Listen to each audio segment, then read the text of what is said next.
Hello, Intuitive Art friends. I'm Rachel Archelaus, founder of the Intuitive Art Academy, and I am with Carrie Roldan. She is our certification coach and all things business BFF. So thanks for joining us today. Hey, Carrie. Hey Rachel, I'm happy to be here as always. Awesome.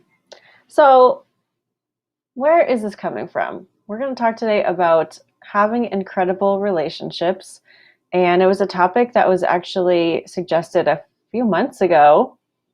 And I think at this point, with most of the world still sort of at least partially sheltering in place, we've gotten to know the people that we love very deeply. Even if you're not living with someone right now, even if you live alone, you probably have more time to call your loved ones, your friends. And so I feel like this year has been all about intimacy and being the challenge of being ourselves in different circumstances. Maybe you're not used to running your business or just doing what you do if your husband's home. Maybe you're not used to somebody knowing about all of your hobbies, right? Like there are things that have come up this year that are different because our circumstances are different. And I remember a time, it wasn't that long ago, when there were even things that I didn't want to do around my boyfriend or the other people that I was with, right? So instead of segregating ourselves and like only doing things in private, now probably you've experienced at least a little bit of doing things in front of people. So the question becomes, how can you grow? How can you be your baddest self, express self, and still love the people you love? Like, how do you be your full self no matter what? And how do you deal with relationships that might be strained right now? You've probably learned more about your other half or your children than you knew before. So there's a lot to talk about today. We're going to get into it. And yeah, I'm going to pause and see what Carrie has to say. Well, it's funny. I knew that this topic, um, I thought we were choosing this topic for a whole other reason. So I'm going to tell you that. So I Mm. remember when you put the poll, and I remember that people wanted to know about this topic and they wanted to know about their relationship with money. And so we chose the relationship with money because that happened to be more relevant in what was going on in us in the moment. And then Rachel, you and I are both part of another group where we were having our check-in, right? It is often a business check-in in this group. And what was some relationships up. Some, am I growing out of this relationship? Being in quarantine has shifted this relationship. And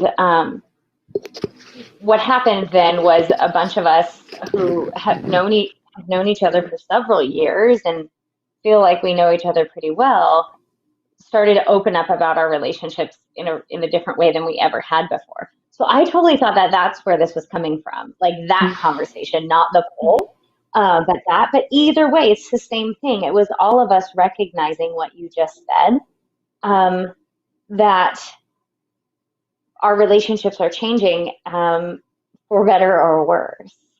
And I think for me, and I don't know if this is for everyone, but what I'm hoping to get out of this conversation. So I wrote down some of the things you said. Said intimacy, said the challenge of being ourselves when you're surrounded. And some people are isolated, right? I know several people who live by themselves. And there's still a challenge in that, right? The challenge of being yourself when you're by yourself. But in my case, I now am always with someone. There's at least one other person. Every once in a while, I'll send Rachel like a Marco Polo, which used to happen in our professional relationship all the time, right? Like we used to be back and forth constantly.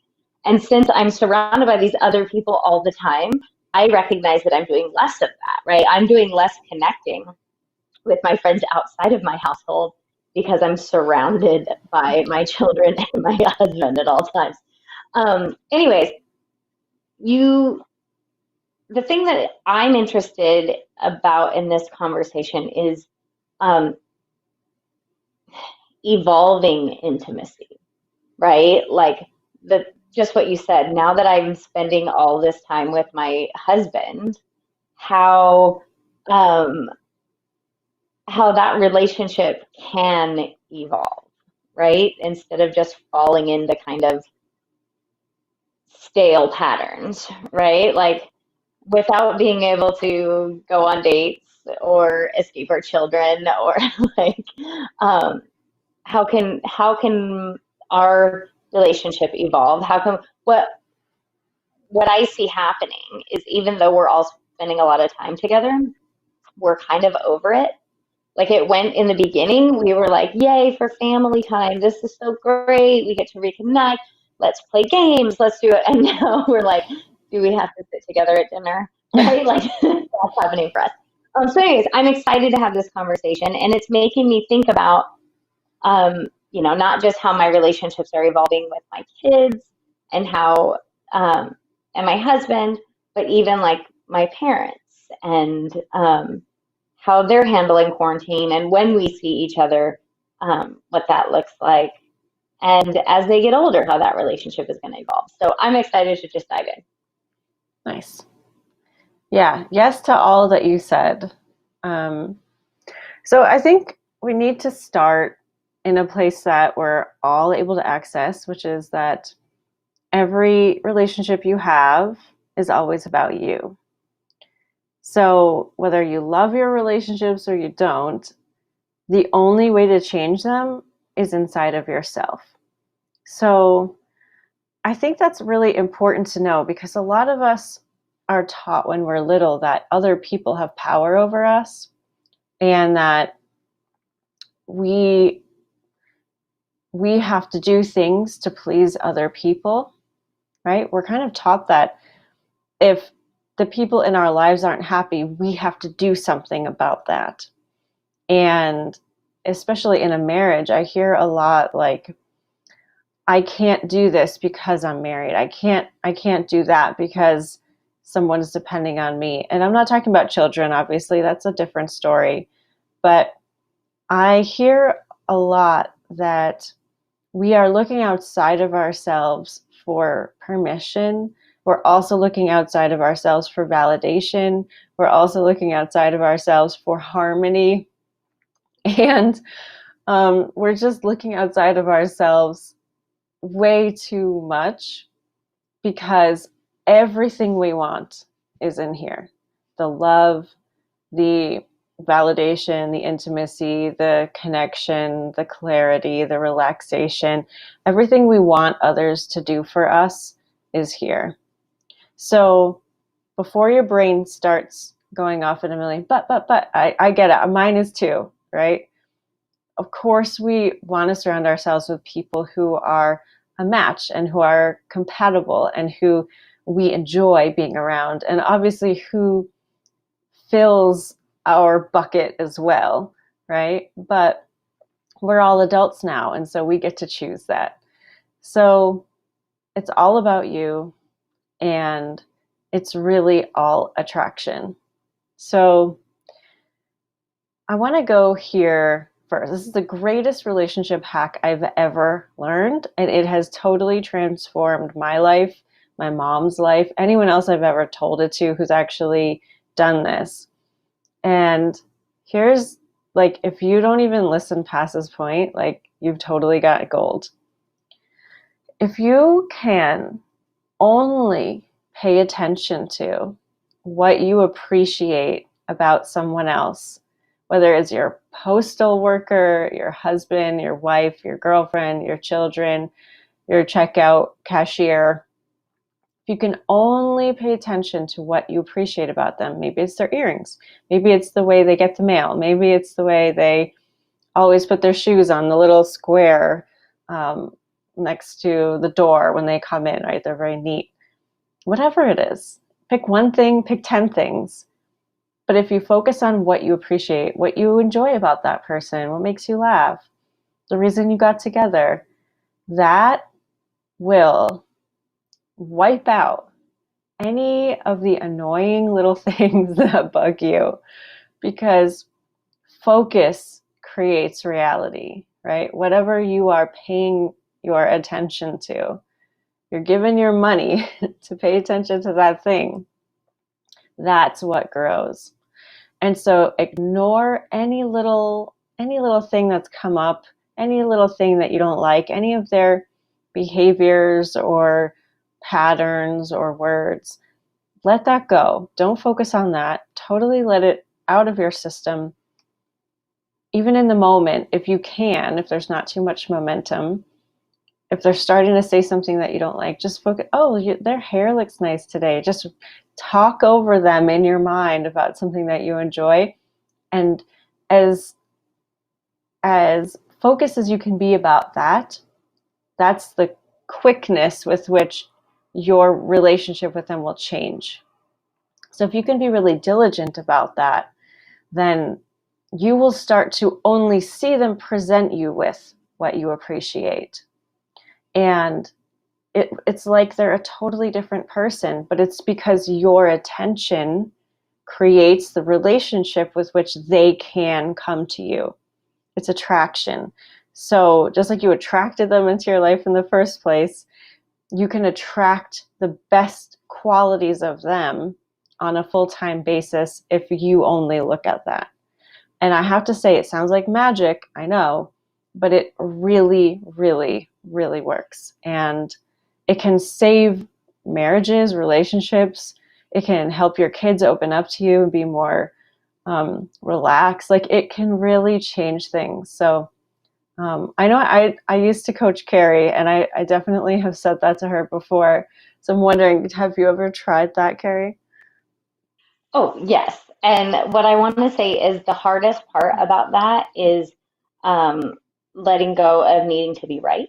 Mm-hmm. Like when I've gotten into the place where I'm just like having a hard time finding something to appreciate, it's because I want to be right about all the things that I don't appreciate, right? Like I want, I want to, like I'm digging my heels in my misery, right? And what's making me uncomfortable because I want to be validated in that I am right and that other person is a stupid idiot, right? Or that other person is behaving in the wrong way. And it is the hardest part for me is like that resignation of do I want to be right or do I want to be happy? And then once I get there, I can shift my focus pretty quickly, right? Because in every relationship that um, we're in it. Well, family is different, right? But our friendships, um, our work relationships, our intimate relationships, right? We're in those relationships by choice. And yeah, so yes, I've done it. Every time that I find myself slipping out of the pattern, I sometimes the path of least resistance is to spend a little time in being right before I'm ready to move into appreciation.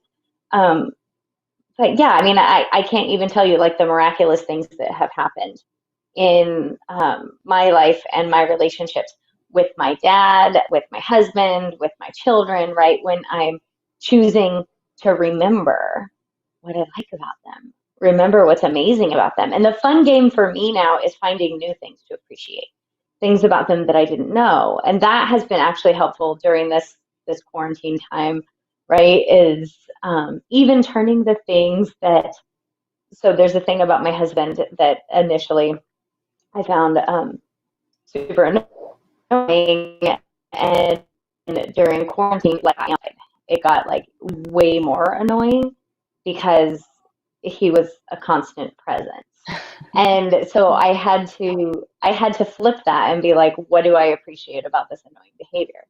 And there are good things to appreciate about like the same things that make it annoying also actually make it wonderful and give me something to appreciate. So it's a matter of perspective. I wanted to say something else, but I can't remember. So to answer your question, yes, absolutely, yes. The biggest area in my life where it made a really tangible difference was for the longest time, I thought my husband and I will never, ever get on the same page about money. he's this way, I'm that way. He's wrong, I'm right. He is this way because of this, and I understand and I see it, and I'm diabolically opposed to it. Like, I thought we could never get on that same page about that. It was super concerning. And then one day, Rachel was like, well, what do you appreciate about it? Well, can you find things to look at that you like? And as I started doing that, we just came together, right? And now it's, if it comes up, it's if the old pattern comes up again, it's a much faster, easier fix. I wanted to say it's come up twice and then I've lost it, but it's something about, oh, okay, as relationships evolve. So something that was scary to me in the beginning of my marriage, and I'm wondering if it is scary to people or if it's honestly the reason why there's a high divorce rate, is, and I know, Rachel, I think you've been through this as well, where one person in the relationship feels like they've grown or they've evolved or they're changed, right? That they're not the same person. So we came together, all of us, right? We're in relationships because at the moment we came together, we were vibrationally aligned in one respect or another. Yeah. And I had this fear that as I grew, and changed and evolved and became somebody new and different and amazing and wonderful, that he wouldn't or didn't, and that we couldn't be in relationship. That wound up being unfounded, but I think we should talk about that. Yeah. Well, this is super, super common. I've gone through it twice. One time I did get divorced. One time it ultimately made things a lot stronger. And so the thing about attraction is like you're saying, you initially come together because there are like vibrations in each of you. Sometimes it's not the things that you would want to highlight. Like sometimes you come together because you love complaining. Sometimes you come together because you both had a hard childhood. Like it's not necessarily that, you find ultimate true love and you just focus on bliss, right? I think that's a little less common. And so most people aren't that sure why they've come together in the first place. And so there can be, it's just a regular relationship, right? We've all been there. It's good and bad and, great and not so great. But then a lot of people have a growth spurt, spiritually with themselves, self-growth, etc. And they feel like maybe they've let go of that initial thing that brought them together. And so one person's kind of hanging out here, one person's hanging out here, and you're like, what connects us? I'm not really that sure, other than history, right? And that can be super boring. So if you don't really have anything connecting you other than your address, it can feel really lonely and worrisome. And so what I typically see happen here is that the worry, right? The worry is what makes that go farther apart, right? Because we're all source beings. We all have literally like nearly the same vibration at our core, just like we have 99.9% the same DNA, right? It's the same thing. And so if we can get into that place of appreciation, loving our own lives, focusing on what we love about what we've found, if we're on a growth spurt, we're more connected with ourselves. We know how to help ourselves feel better, right? We're probably meditating or doing some journaling. And so if this person who's had a growth spurt can focus on their joy and expansion and growth and happiness and what they love about life and new hobbies, and then look at their partner through that filter, right? That will help them find new connections, right? So if you're feeling good and you look at them while you're feeling good, everything's going to turn out okay. But if you feel good and then you're worried about, will they like what I do? They don't believe the same things as I do. If you make up stories that don't feel good and you put your focus there, you're going to have a lot harder time coming back together because you're focused on the separation, right? So it's just about how you feel in your body. If when I'm thinking about this, I feel good, you're good. If when I'm thinking about this, I feel bad, you're headed apart. And I think that's the simplest I could make it. And you're nodding. So is that how you have experienced things? Yeah, well, I wouldn't have verbalized it the same way, but yes, you are exactly describing. It's I love when we have these conversations where you're coming at it, like I sometimes come back at it from what I think is practical, and you're coming at it from vibrational, which is the most practical way, right? But my perspective is just that like it is free, it is making stories, right? So even I think our challenge is that sometimes history has told us, or because we've told ourselves the same story for a long time, that it's true.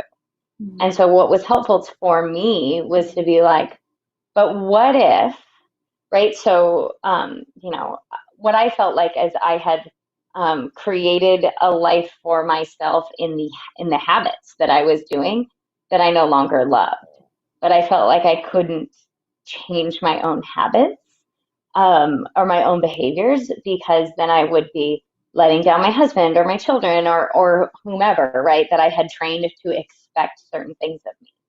And so for me, the story in my head was, well, they're not gonna, like, it won't work if I don't behave this way inside of the relationship. They're not gonna love me anymore, or they will be angry, or they, whatever it was. And what the thing for me was just, um, even though that story seemed true, even though maybe I had past experience telling me that it was true, when I was able to entertain, well, what if actually this other thing is true, right? What if actually this other person is looking for an opportunity? Like I would just make up another story, one that I liked, and I didn't even have to believe that other story yet. I just had to get myself to the place where there was an alternative to the story that I was creating. There was another avenue that could be true. That was enough to shift myself into a place that truly changed other people's behavior, Mm-hmm. like in miraculous ways, where suddenly other people were showing up and doing things that I would have thought that they would never do, saying things that I would have thought they never would have said, simply because I changed the story in my head, which is pretty cool. Yes, which kind of goes with that it's only attraction and it's all about you, right? Yes. Seriously. So the reason I come at things vibrationally, which is funny, I don't know if I ever realized this so acutely before, but it's because we create our reality. So a lot of times we look at what's outside of us or the people and how they've showed up or like what money comes into our account when, we think that that's real. We think that's like set or written somewhere outside of us, but it's actually not. So if we can go to that like pure and simple vibrational law as it is, and we can own that, like I'm creating everything, so it doesn't matter what's going on around me, I can change it. I'm the code writer, right? I'm the rule maker. If I can change me, how I'm feeling about things, what I'm thinking about, the stories playing in my head, then that will change. Like that's not the big deal. This is the big deal. What we're expecting, right?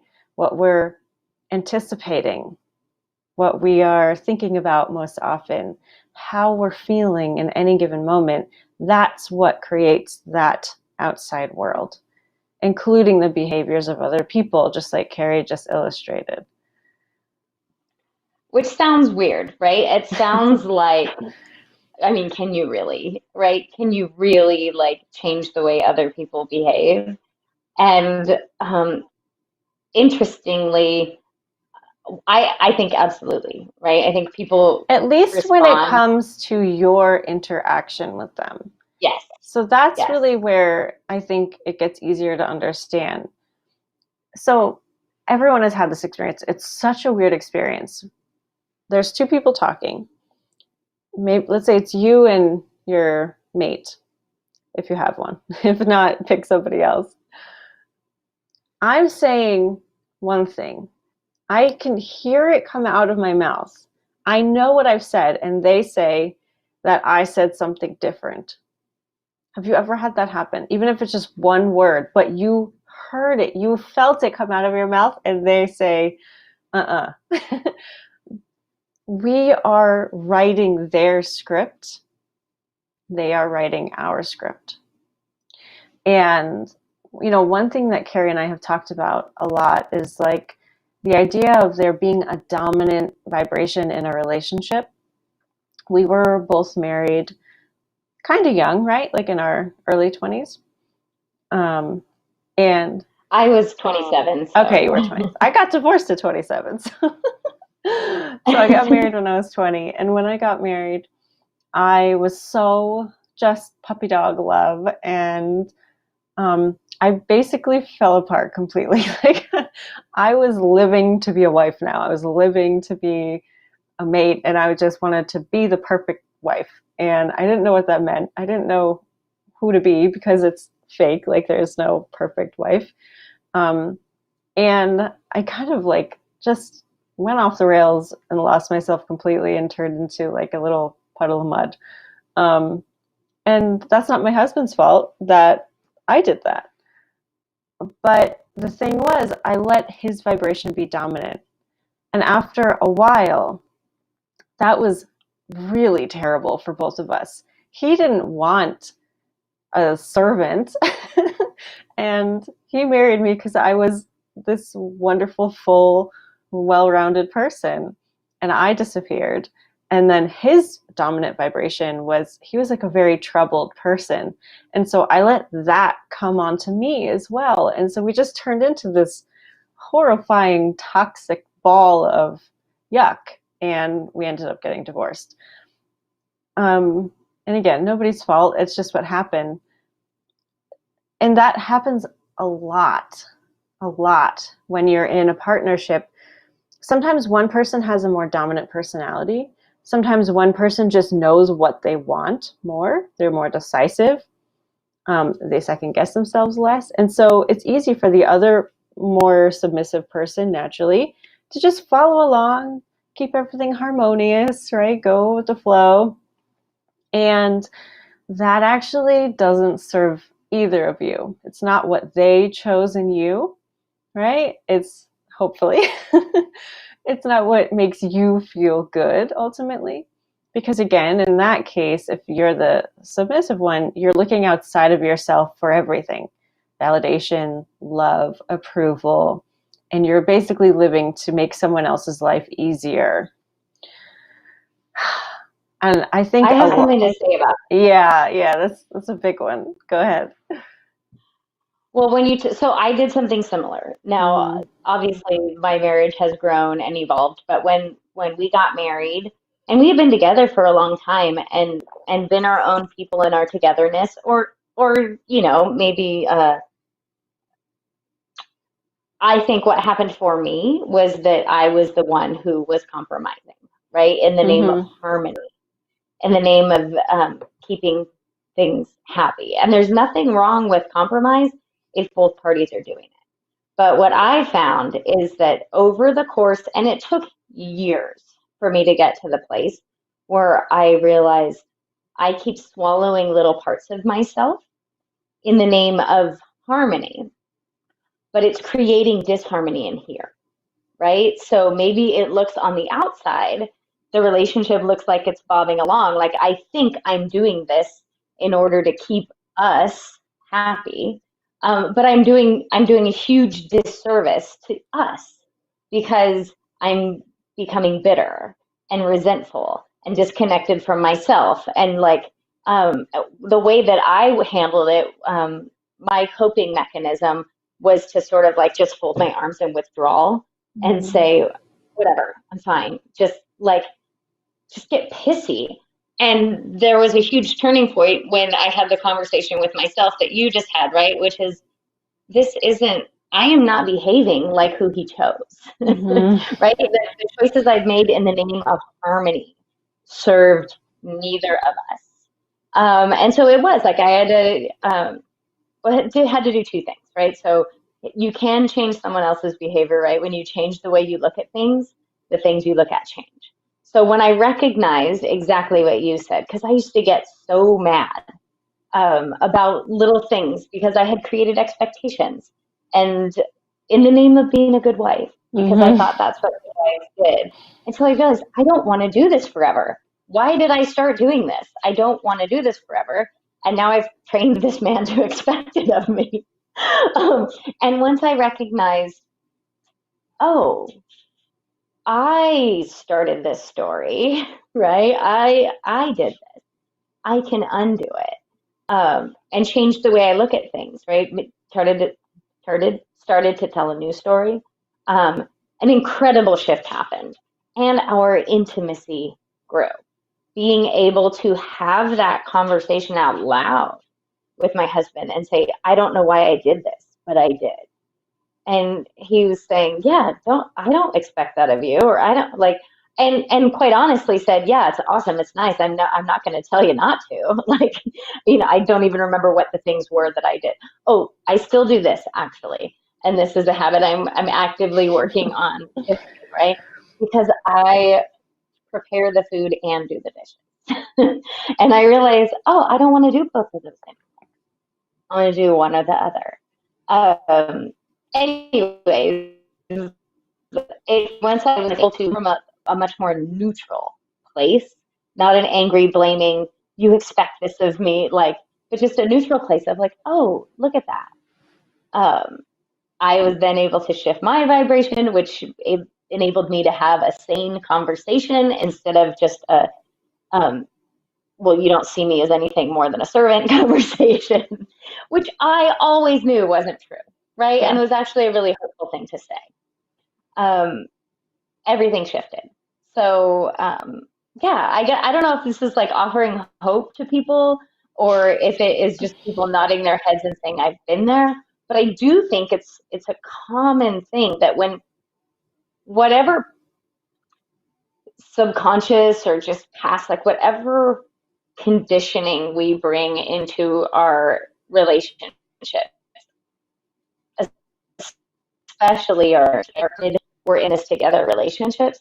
I think if we're not aware, we fall into old patterns that we don't even necessarily neither party has actually agreed to. And that's what happened for me. It sounds like it happened for you in your first marriage.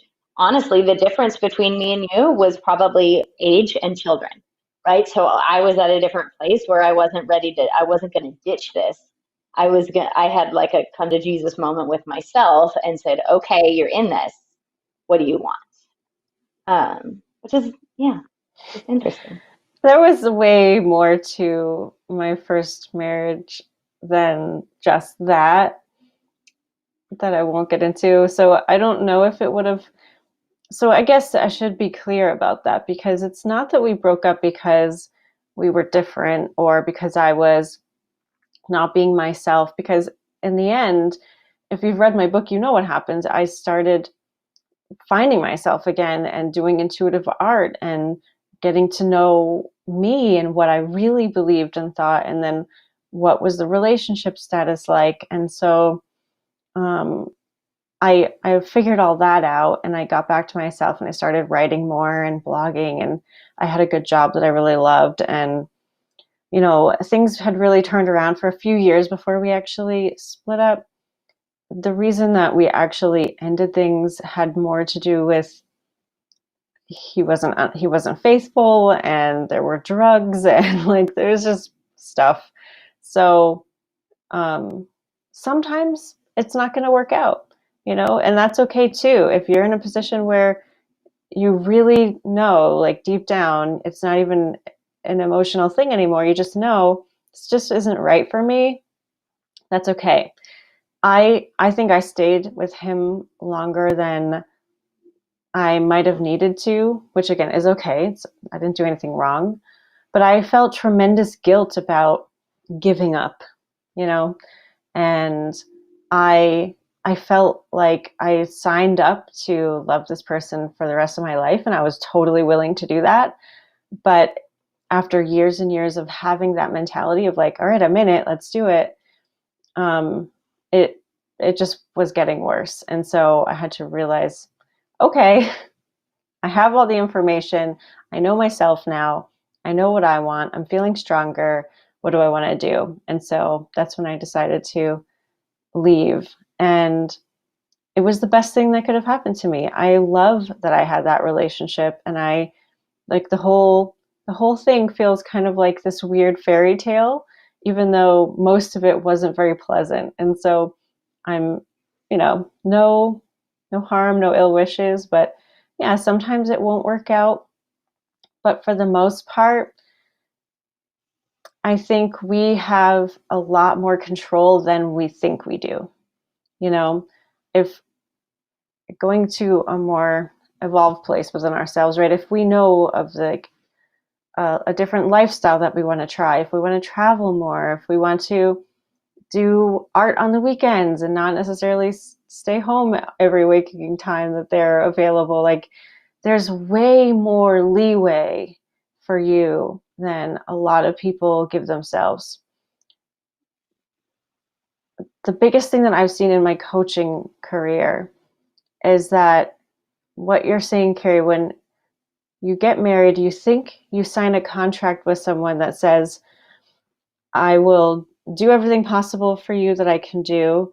I will be with you every moment that I'm able to be with you, and so on. And it's often never talked about. The expectation on your partner's side is never given to you. Like they never say, don't do this, you can't do this.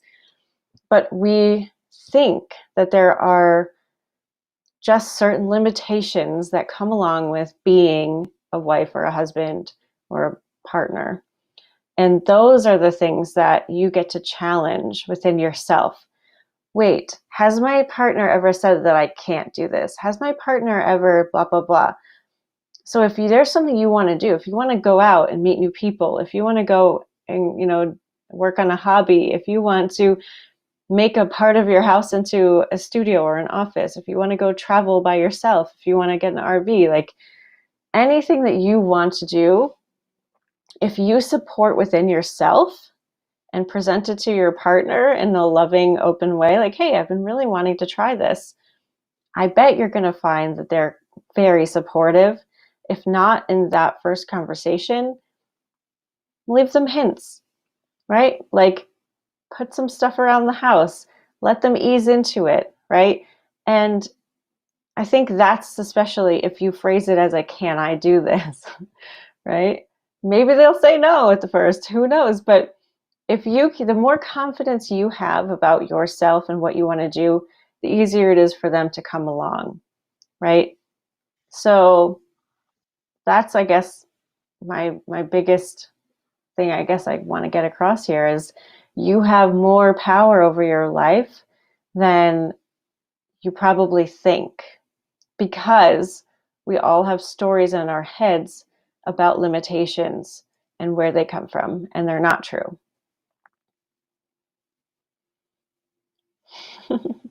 So what came up for me when you were talking about your ex-husband is, number one, you said you signed up to love this person for the rest of your life, but I think that you still do, right? I think that you will love him for the rest of your life, right? So Yes, just what you signed up just for, with you are doing. worldly boundaries. Yes.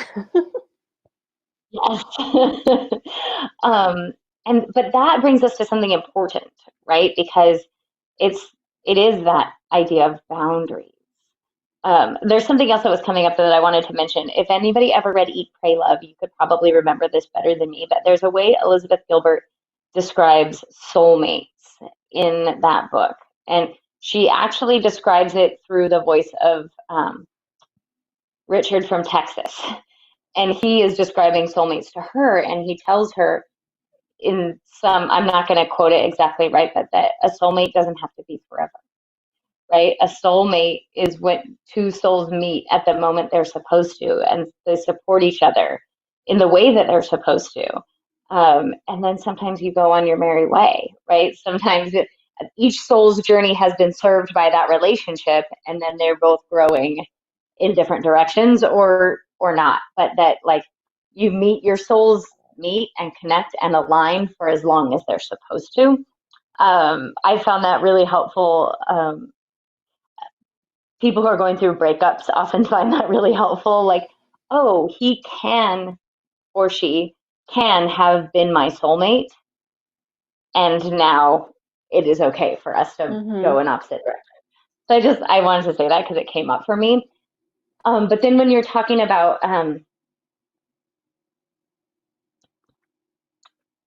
our power in the relationships, I kind of want to bring that back to right now and the practical and absolutely that. So that happened to me. My example of that is I am very much, if my husband tells me like, hey, I want to go on a boys trip or I want to do this, like I'm always like, yeah, sure. Okay, when are you going to be gone? And sometimes, especially in the past, I would be irritated, like, how much is he going to spend on that? And but it really all came down to the story that I would tell myself, which was, must be nice. I'm the most awesome wife in the world that he can come to me and say, I want to take this trip. And I say, sure, yeah, have a good time. But if I ever came to him, he would say, no, forget it. You can't do that. That was my story. I lived that story for so long. It was completely untrue. But it was still a scary thing for me when I finally got to the place where I'm like, I want to go on a trip. I want to do something. And I did exactly what you were saying, Rachel, like little by little, letting myself get to the place where I'm not asking. like, and then when it, like, there was a little bit of resistance from my husband initially to the idea of, more he was scared. Like, I'd never been gone for that long.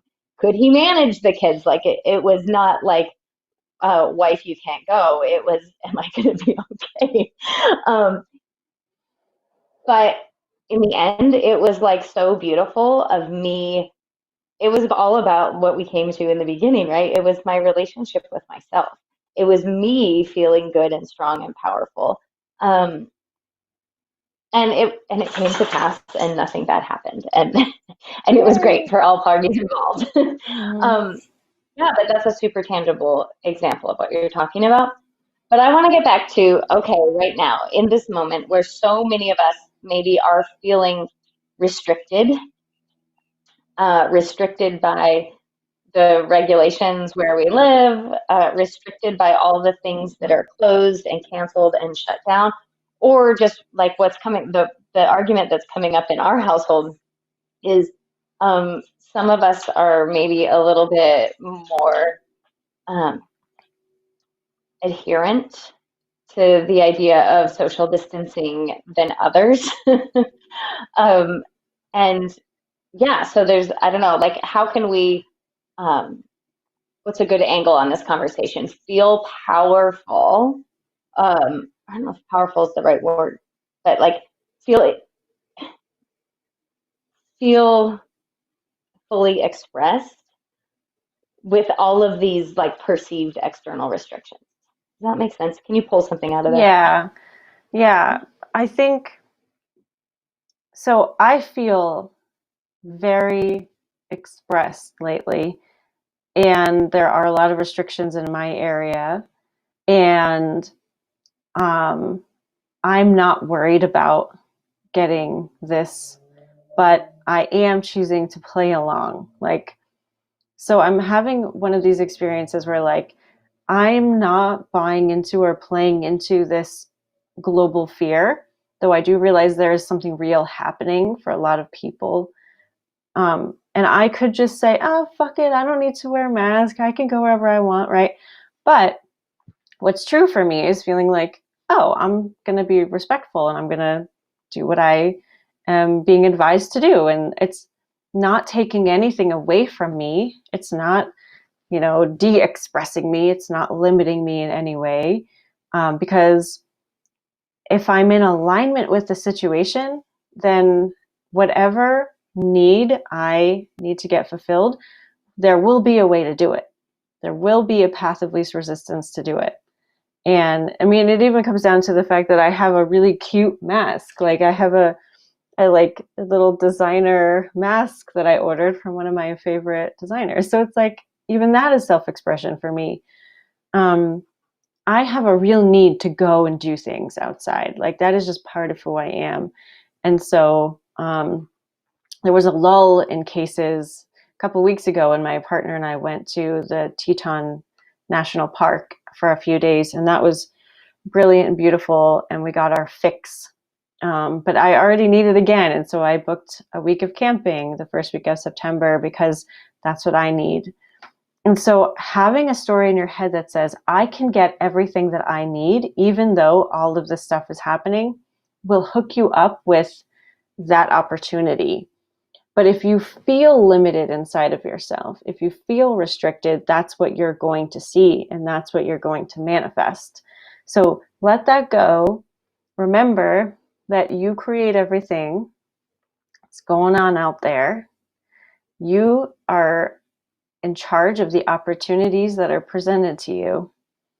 And if you can find a place within yourself to feel how you want to feel self-expressed, feel abundant, feel excited, that stuff is going to make itself known to you. And so you can say, oh yeah, I'm going to do that and that and that.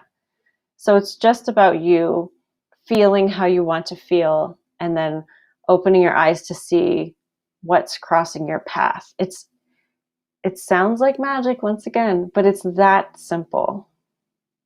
It does take effort, though, to come back to this moment of presence, to be able to feel that way and think that way. So that's the whole effort that's involved here. It's in focusing on being present with yourself and how you're feeling and choosing how you want to feel. I love it because every conversation we ever have really boils down to what you just said, right? This idea of feel the way you want to feel. Mm-hmm. And so whether that is remembering what you appreciate about your partner, or like I didn't even really talk about my dad, but my dad has been like a difficult relationship for me in adulthood. In childhood, I adored him. In adulthood, I think I recognized some things that I didn't love, right? Some things in myself that I realized, oh crap, those came from my dad. I definitely went through like a period of blame and anger. And then a period of like, okay, how do I negotiate this relationship? And now my dad is like having the early signs of dementia, right? So I'm recognizing like, okay, this relationship is going to change. And huge chunks of him maybe are going to disappear. So how do I want to look at him? How do I want to see him? What do I want to remember about him? And it has totally shifted that and feel the way I want to feel, right? Like I could, as he goes into this journey of dementia, like I've been doing homework and research, and it's brought up more of a lot of the same other stuff, right? The anger and blame and, the reasons why he did this to himself and all of that stuff. But ultimately, right, do I want to feel that way? Or do I want to feel closeness and connection and intimacy and caring and all of the things? And so it just leads us back to that same conversation, whether it's your partner or your children, right? I'm about to have 2 teenagers in the house, right? So looking at their behavior, looking at who they are, and choosing to feel the way I want to feel about it. There's gifts in that. And ultimately, it does shift the relationship. You're right, Rachel. You and I do talk about this a lot, right? The strongest vibration wins. And so for me, it's about making my vibration so powerful, so strong, that feeling the way that I want to feel, so strong that it wins the room. Yeah. And it is magic when it happens. It is absolute freaking magic when it happens. Yeah. You know, we do talk about this a lot, this vibrational way of looking at things. And I also just want to mention that this is how we approach coaching in the Intuitive Art Academy. So I've been a coach for a long time, and I've put the framework that I use with people inside of our full certification program. And so we teach people how to align with this way of thinking and this way of being, and how to achieve it in the easiest way for them, like how to build that momentum so that it's easier, and what to do, the tools to focus on. And so we teach our certification students how to do that with other people. And we're padding it out this year and creating that in an even bigger way. So I'm not going to spoil it for you, but I just wanted to mention that if this sounds good to you, like if you're resonating with this way of being and this way of getting things done, and having more of what you want in your life, then maybe check out our certification program and learn how to do this for yourself and others. Because I was going to do a whole nother live stream on this, but it's pretty apparent by now that things really are different. I thought that this whole pandemic thing would be over by now, but it's just getting worse in some areas, and we don't know how long things are going to be shut down. We don't know how in-person business is going to fare over the next few years.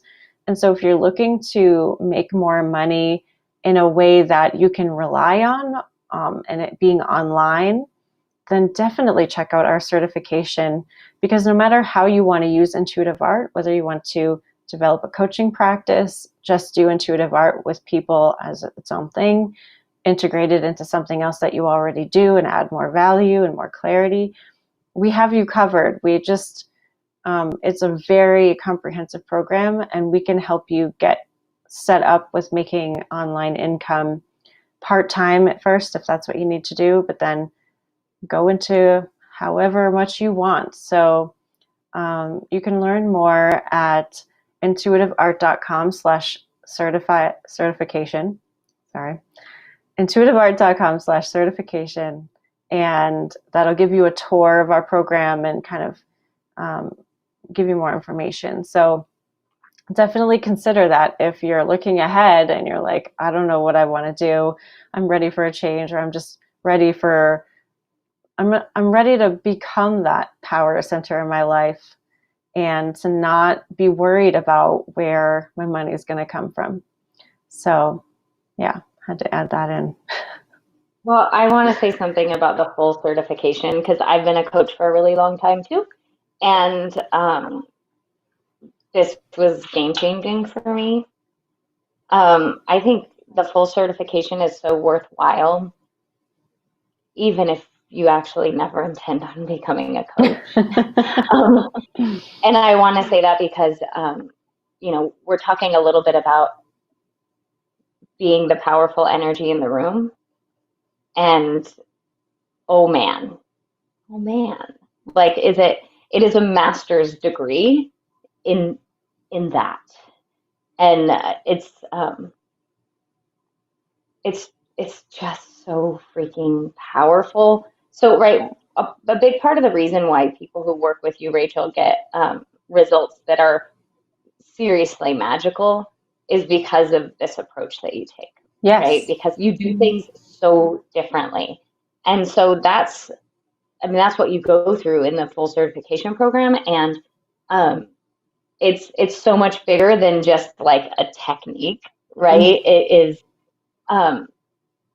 It's holistic. It is transformative for the human in the course, and it's transformative for then the way you show up, right, in every interaction that you have, which means it's not just transformative for you, it's transformative for future clients and for all your relationships, right? It's transformative in the way you show up, and it's so freaking valuable. So I just wanted to toot your horn and say yes, yes to all of it. Thanks. Well, I guess we can't leave you without giving you some intuitive art prompts. So I will also plug one more thing. If you want a bunch of relationship prompts, if you want to read about my relationship, you can go to intuitiveartbook.com. There's links there to buy it on Amazon, Barnes & Noble, Powell's. So go check that out for sure. But also, we talked about a lot today, and wherever you are in your relationship, you can always ask, how can I have a better relationship with myself? First and foremost, how can I have a better relationship with myself? Will get you very, very far and will help all those other relationships, like we were saying. And then wherever you are personally, like if you have questions about your own relationship, just ask Intuitive Art. Because that is going to be your higher self's perspective on all of this, which is totally unbiased, totally loving, totally knows where you are, where you want to be. And so you can totally rely on Intuitive Art to get you some clarity. Do you have anything you want to add, Carrie? No, just totally, Rachel. Totally. That's the era I grew up in. Carrie was an actual Valley girl. But in Milford, Connecticut, on the other side of the country, we were absolutely Valley girls with her. So actually, Rachel, I was not a Valley girl because I didn't live in the Valley. But yes, saying like and totally and rad, those were the things that we said. So yeah, you should check out everything Rachel just said because it's like totally rad. All right, friends. Well, let us know where you're at. Share your drawings with us in our Facebook group. We can't wait to see them. And if you have any more requests for live stream topics, give us your info. Let us know what you want us to talk about. And we love you, and we'll see you soon. Thanks, Carrie. Hi, guys. Yeah, thanks. See you later.